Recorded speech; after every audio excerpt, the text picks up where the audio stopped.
I know what you did last summer. I mean, I don't, but I just saw I know what you did last summer.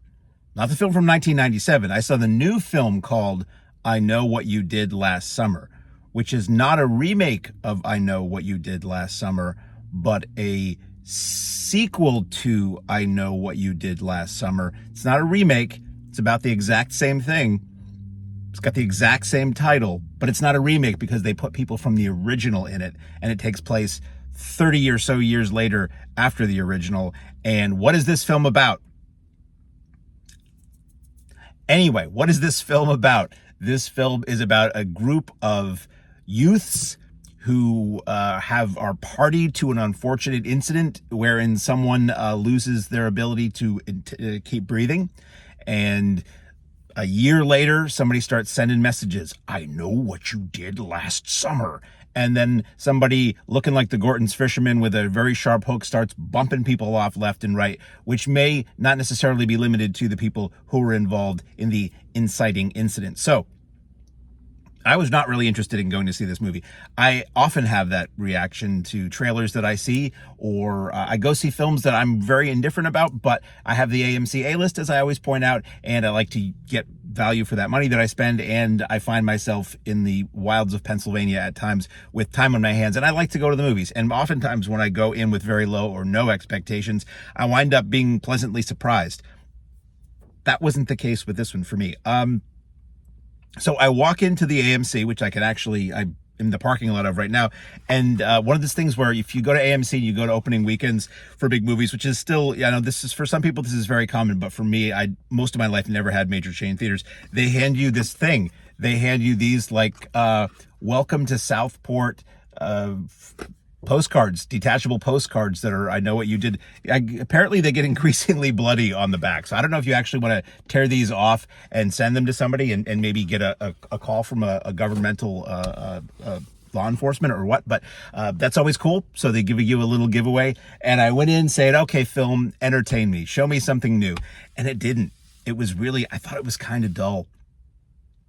You know, I saw the original when it came out and I liked it.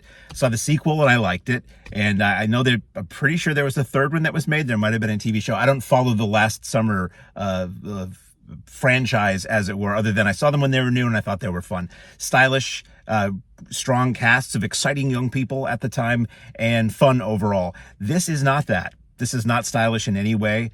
The stalk and slash sections are not very interestingly shot. I did not find no offense to those who are performing in it, but I did not find the cast very interesting. The young cast, at least, that is. And the characters themselves were very shallow and douchey and annoying for the most part. I didn't really care about anybody. And that's a thing that came into the 80s and 90s with horror films, where it's just it's just about watching them get killed. And sometimes you see these films and the cast, or the characters, I should say, are so annoying. You're just like, can they all just die as a group right now? And this is a 15-minute film.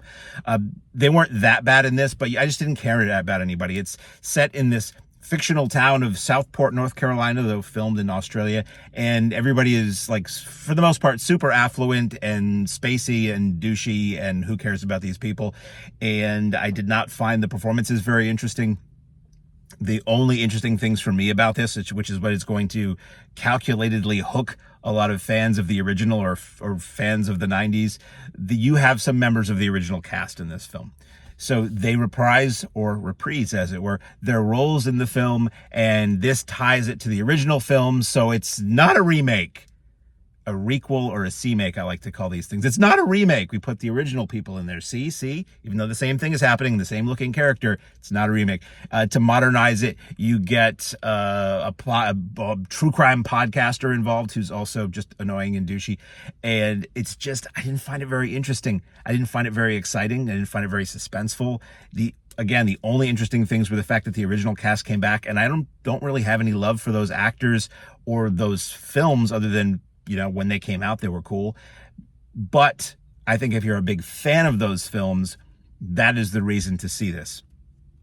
To see them in those characters again, to, yes, find some contrived way for them to say the big line from the film again and make wink wink references to the original films, which is just lazy.